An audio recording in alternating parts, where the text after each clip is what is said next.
Hey, Grandpa, are you deaf or just stupid? I said this table is reserved for actual warriors. The sound of the bar died instantly. It wasn't a gradual quiet. It was the sharp, suffocating silence of a room holding its breath. The jukebox in the corner seemed to lower its volume out of respect for the tension. Glass clicked against wood as a dozen conversations halted in mid-sentence. The young man standing over the table was huge, a wall of muscle wrapped in a tight black t-shirt that did nothing to hide the fresh trident pin clipped to his tactical belt. Lieutenant Miller, call sign Viper. He was radiating that specific kind of heat that comes from new adrenaline and old whiskey. He leaned forward, his hands planting heavily on the sticky wooden table, looming over the figure seated there. The man in the chair didn't flinch. He didn't even look up. He was older, much older. His hair was a thinning shock of steel gray, and his shoulders, though broad, were hunched forward under a tweed jacket that looked 3 decades out of style. He was staring into a glass of amber liquid, his hand trembling slightly. Not a violent shake, but a rhythmic, persistent tremor. "I'm talking to you, old man," Miller spat, his voice echoing off the corrugated metal walls of the dive bar. "My boys just got back from the sandbox. We need a table. You've been nursing that same drink for an hour. Move." The old man finally moved. He slowly lifted the glass, the ice clinking softly against the sides. He took a sip, savored it, and placed it back down on the coaster with deliberate precision. He never made eye contact. He just stared at the condensation dripping down the glass. "There are other tables," the old man said.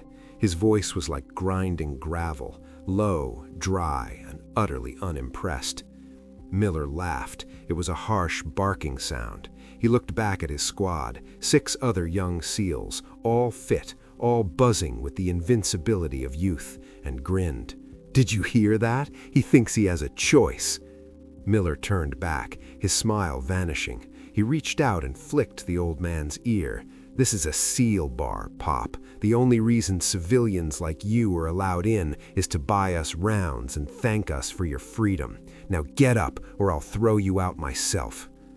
The old man's hand stopped trembling, just for a second. It went perfectly still. Have you ever judged someone based on how they looked, only to realize later that you were standing on the edge of a cliff without knowing it? Have you ever mistaken silence for weakness? We live in a world that worships the loudest voice in the room, the shiny metal, the aggressive posture. But history, real history, teaches us that the most dangerous things in the world don't make a sound until it's too late. The location was Coronado, California, the Trident's Rest. It wasn't an official mess hall, but it might as well have been. For 40 years, this dive bar had been the unofficial sanctuary for the West Coast teams. The walls were plastered with platoon patches, dusty flags from forgotten wars, and photos of men who had left for deployment and never come back to pick up their tab. The air smelled of sea salt, stale beer, and aggressive testosterone. It was a place where rank mattered, but reputation mattered more. It was 2024. The wars had changed. The technology had changed. Drone strikes and cyber warfare were the new gods, but the culture of the teams remained primal. It was a wolf pack, and tonight the alpha wolf was Lieutenant Miller. Miller was 26 years old, and he felt like a god. He had just completed his first deployment as a platoon commander. It had been a textbook operation, a hostage rescue in the Horn of Africa, 0 casualties, high-value targets secured. The adrenaline was still pumping through his veins like jet fuel. When he walked into the Trident's Rest, people moved. Bartenders poured his drink before he asked. Women looked. Men stepped aside. He was the poster boy for the modern Navy SEAL, lethal, efficient, and loud. He had earned the nickname Viper because of how fast he struck during close-quarters combat drills. He wore it like a crown. In his mind, the world was divided into 2 categories, the sheep who needed protecting and the wolves who did the protecting. And the man sitting at his table, he looked like the oldest, weakest sheep in the flock. The old man, Arthur, looked out of place in the sea of tactical gear and tight shirts. He wore a faded flannel shirt under his jacket. His knuckles were swollen with arthritis. To Miller, Arthur looked like a relic, a washed-up civilian who probably worked as a janitor or a librarian, someone who came here to soak up the glory of better men. Miller hated that. He hated the stolen valor of proximity. "Last warning," Miller hissed, leaning in close enough that Arthur could smell the alcohol on his breath. "You don't belong here. You're taking up space meant for heroes." Arthur sighed. It was a long, weary sound. He finally looked up. His eyes were a startlingly pale blue, clouded slightly by age, but behind the cataracts there was something else, a depth, a coldness that felt like the bottom of the ocean. "I'm finishing my drink, Lieutenant," Arthur said softly. He used the rank. He knew the insignia. Miller blinked, surprised that the old man knew his rank, but he quickly covered it with anger. "You don't get to speak to me using my rank. You haven't earned it." "I've earned the right to sit where I please," Arthur replied, turning his gaze back to his whiskey. "Go celebrate at the bar. You're blocking my light." The disrespect hit Miller like a physical slap. His squad was watching. The whole bar was watching. His ego, inflated by the success of his recent mission, couldn't handle the puncture. He felt the heat rise up his neck. This old man wasn't just being difficult, he was challenging the natural order of things, strong over weak, young over old. "You think you're tough because you're old?" Miller sneered. "You think surviving to 70 makes you a man? I've done more in the last 6 months than you've done in your entire sorry life." Arthur didn't respond. He just sat there, breathing steadily. Miller grabbed the back of Arthur's chair. "I said, move." He yanked the chair backward. It should have tipped over. Arthur should have scrambled, panicked, maybe fallen to the floor in a heap of old bones and tweed. That's what Miller expected. That's what the crowd expected. But Arthur didn't fall. As the chair was yanked back, Arthur shifted his weight with a fluidity that shouldn't have been possible for a man of his age. He stood up in one smooth motion, stepping to the side, allowing the chair to crash to the floor empty. He didn't stumble, he didn't flail, he just flowed. He stood facing Miller now. Arthur was shorter than the lieutenant, maybe 5'9" to Miller's 6'2", but suddenly he didn't look small. He stood with his feet shoulder-width apart, his hands hanging loosely by his sides. His posture wasn't aggressive, it was balanced. It was the stance of a man who cannot be knocked over. "Pick it up," Arthur said. His voice dropped an octave. It wasn't a request. Miller stared at him, momentarily stunned by the agility. Then the red haze returned. "You pick it up, old man, or You'll what?" Arthur interrupted. "You'll strike a civilian in a room full of witnesses? Is that what they teach at Buds these days? Bullying?" "I don't bully," Miller growled, stepping into Arthur's personal space, towering over him. "I eliminate obstacles, and right now, you're an obstacle." The bar was deadly silent now. Even the bartenders had stopped pouring. Everyone knew Miller. They knew he was a hothead, but they also knew he was a SEAL. No one wanted to step in and humiliate an active duty officer in front of his squad, but the tension was thick enough to choke on. Arthur looked up at Miller, and for a split second the air in the room seemed to drop 10 degrees. The tremor in Arthur's hand was gone completely. "You're not eliminating anything, son," Arthur said. "You're throwing a tantrum because you think the trident on your belt makes you a king. It doesn't. It makes you a servant. And right now, you're serving nothing but your own ego." Miller's face turned purple. He reached out, his hand going for Arthur's collar. It was a move designed to intimidate, to maximize humiliation. He was going to drag the old man to the door, but his hand never made contact. In a blur that the human eye struggled to track, Arthur's left hand came up. He didn't strike, he intercepted. His fingers, gnarled and arthritic, clamped onto Miller's wrist. It happened so fast that Miller didn't process it until he felt the pressure. Arthur didn't just grab, he pressed. His thumb dug into a specific cluster of nerves on the inside of Miller's forearm.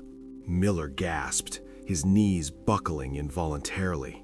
The strength in his arm evaporated instantly, replaced by a shockwave of paralyzing pain that shot up to his shoulder. He tried to pull back, but Arthur's grip was like iron.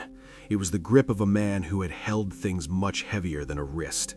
Things like the weight of a dying friend or the recoil of a heavy machine gun in the mud. Arthur didn't grimace. He didn't strain.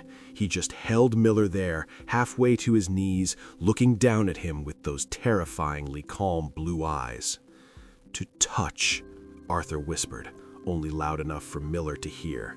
"You have to earn the right to touch." Flashback, 1969, the Mekong Delta. The water was black and smelled of rot. Arthur wasn't Arthur then. He didn't have a name. He had a call sign. The jungle was screaming with insects, but the men in the water made no sound. They moved like ghosts, submerged to the nose, their skin painted with green and black grease. They were the first, the pioneers, the men who wrote the book that Muller would one day read, fail to understand, and claim as his own heritage. Arthur was the point man. He was 22 years old, younger than Miller was now, but his eyes looked 1,000 years old. He held a knife in one hand and a suppressed Stoner 63 in the other. They were deep in enemy territory, miles past the line where support could reach them. They weren't there for medals. They weren't there for recognition. They were there to do the things that the Navy didn't want to write down. They called him the Reaper, not because he killed the most men, though he did, but because of how he did it. He was silent. He was inevitable. When the Reaper showed up, there was no fight. There was just the end. Arthur remembered the feeling of the mud, the fear, the absolute crushing necessity of silence. One sound meant death for his entire team. He learned to control every muscle, every breath, every heartbeat. He learned that noise was the enemy. Ego was the enemy. Back in the bar, the memory faded, but the instincts remained. Arthur released Miller's wrist. Miller stumbled back, clutching his arm, his face a mask of shock and rage. The pain was subsiding, but the humiliation was burning him alive. His squad stood up, chairs scraping loudly. They were ready to jump in, 6 fit, angry SEALs against one geriatric man in a tweed jacket. "You made a mistake," Miller snarled, shaking his hand to get the feeling back. "You just assaulted a federal officer." Arthur picked up his glass again. "I defended myself against a drunk child." Miller roared, his discipline shattering completely. He pulled back a fist, fully intending to lay the old man out. The crowd gasped. This was it. The line was being crossed. "Lieutenant, stand down." The voice cracked through the room like a whip. It wasn't loud, but it carried an authority that froze everyone in place. It came from the entrance of the bar. Miller froze, his fist hovering in the air. He turned slowly. Standing in the doorway was a man in dress whites. He was older, distinguished, with 3 silver stars gleaming on his shoulder boards.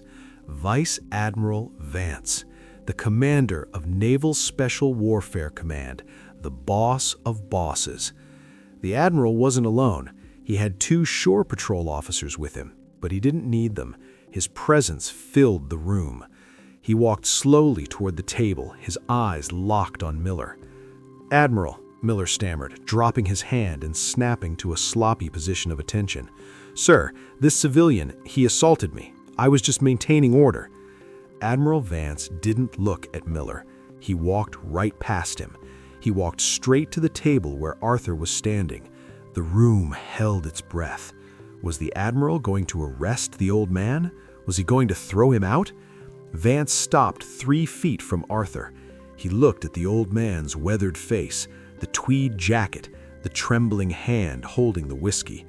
Then the Admiral did something that made Lieutenant Miller's blood run cold. Admiral Vance snapped his heels together.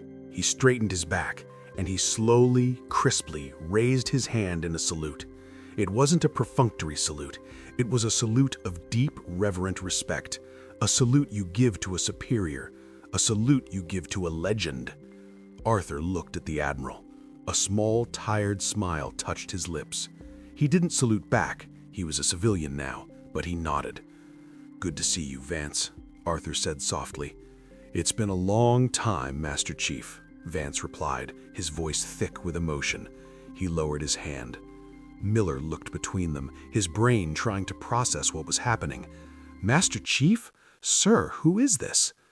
Admiral Vance turned slowly to face Miller. The look of disgust on the Admiral's face was more painful than any physical blow.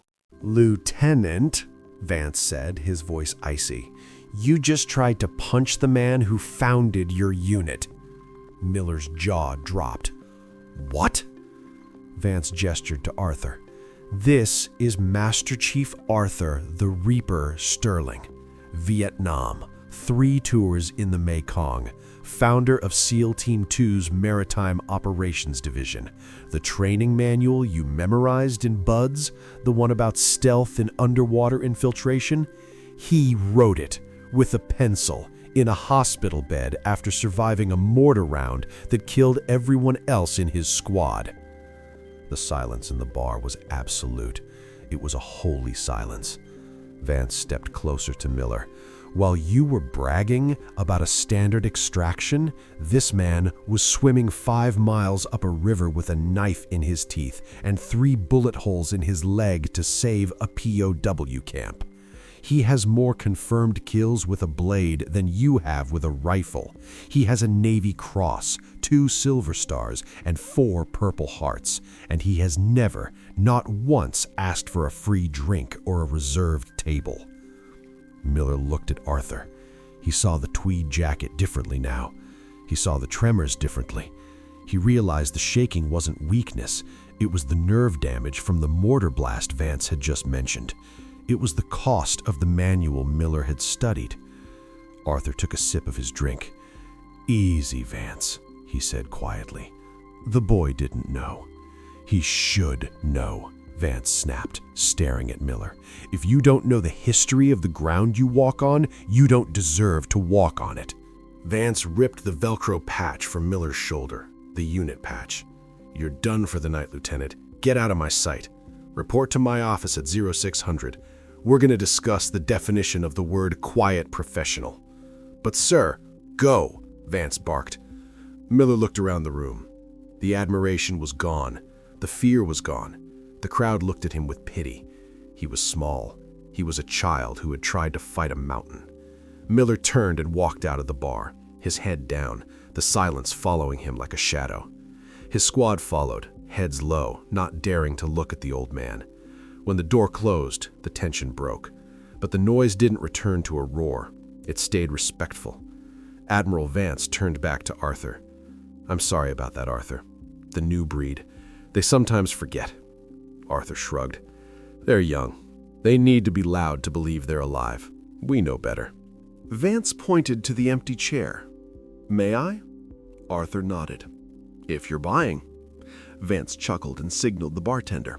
"For the Reaper, I'm buying the whole bottle." As the Admiral sat down, a young sailor from the back of the room, maybe 19 years old, timidly approached the table. He looked terrified, but he held out his hand. "Sir?" the young sailor asked, his voice shaking. I wanted to say thank you. I didn't know." Arthur looked at the kid. He saw the fear, but he also saw the respect. He saw the potential. Arthur took the kid's hand. His grip was firm. "Don't thank me, son," Arthur said. "Just remember one thing." "What's that, sir?" "The empty wagon rattles the loudest," Arthur said, his blue eyes piercing. "Fills the air with noise. The full wagon, the heavy wagon, it rolls in silence. Be the heavy wagon." The kid nodded, eyes wide, and backed away. Arthur turned back to Vance and raised his glass. "To the quiet ones." Vance clinked his glass against Arthur's. "To the quiet ones." They drank in silence, surrounded by a room of warriors who had just learned the most important lesson of their careers. The most dangerous men in the world don't need to tell you who they are. They don't need to reserve tables. They don't need to demand respect. They carry their history in their scars, not on their sleeves. Lieutenant Miller had walked into that bar thinking he was a lion. He left realizing he was just a house cat who had wandered into the jungle. The story of the Reaper spread through the base by morning. By the next week, the culture at the Trident's Rest had changed. The volume went down. The bragging stopped. When an old man walked in, wearing a faded jacket and carrying a cane, no one told him to move. They stood up, they offered him a seat, and they listened. Because you never know who is sitting in the corner. You never know whose shoulders you are standing on. And sometimes, the hand that trembles holding a drink is the same hand that held the line when the world was burning. If this story reminded you that real heroes don't seek attention, that true power is found in humility and silence, then you are in the right place. Welcome to Military Stories. We tell the tales of the quiet professionals, the forgotten battles, and the lessons written in blood and history. The world is full of noise. Here, we listen to the truth. Make sure to hit that subscribe button and turn on notifications so you never miss a story from the front lines of history. And ask yourself, are you the empty wagon rattling down the road, or are you heavy with purpose? See you in the next one. Dismissed.